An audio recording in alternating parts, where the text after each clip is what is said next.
అందరికీ నమస్కారం. మా వీడియో చూడగానే లైక్ చేయండి, సబ్స్క్రైబ్ చేసుకోండి. సింహ రాశి వారు రాసి పెట్టుకోండి, నెంబర్ 1 స్థాయికి ఎదగబోతున్నారు.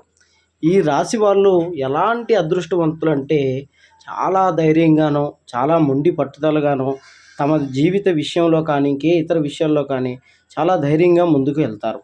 ఇలాంటి ధైర్యం అలాగే నాయకత్వం ఉన్నటువంటి రాశుల్లో అగ్రస్థాయిలో ఉన్నదే సింహరాశి. ఈ రాశి వారికి ఉన్న పట్టుదల సాధించాలన్న ఆలోచనతో చదువు విషయంలో కానీ, వ్యాపార ఉద్యోగ విషయాల్లో కూడా నెంబర్ 1 స్థాయికి ఎదిగి ఉంటారు. అలాగే వారు వివాహం చేసుకునేటువంటి వారిని కూడా వారే ఎంచుకునేటువంటి అవకాశం ఎక్కువగా ఉంటుంది. వీరికి కాన్ఫిడెన్స్ ఎక్కువగా ఉండటం వల్ల దైవ అనుగ్రహం కూడా ఈ రాశి వారికి తోడవుతుంది. శ్రీ లక్ష్మీ నరసింహస్వామి ఒక్క అనుగ్రహం ఈ రాశి వారికి ఎప్పుడు ఉంటుంది. స్వామి కోసం ఒక లైక్ చేయండి. అలాగే ఈ రాశి వారు పట్టిందల్లా బంగారంగా మారి మంచి స్థాయికి చేరుకునేటువంటి అవకాశం మరి కొద్ది రోజుల్లో కనబడుతోంది. ఎటువంటి జ్యోతిష్య సమస్యలున్న ఈ నెంబర్కి ఫోన్ చేయండి. గుప్త నిధులు తీయబడును. స్త్రీ పురుష వశీకరణ, ప్రేమ సమస్యలు, మానసిక సమస్యలు, చేతబడి నివారణ, ఎటువంటి సమస్యకైనా ఈ గురువుగారు 3 రోజుల్లో పరిష్కారం చూపిస్తారు. ఖచ్చితంగా ఫోన్ చేయండి.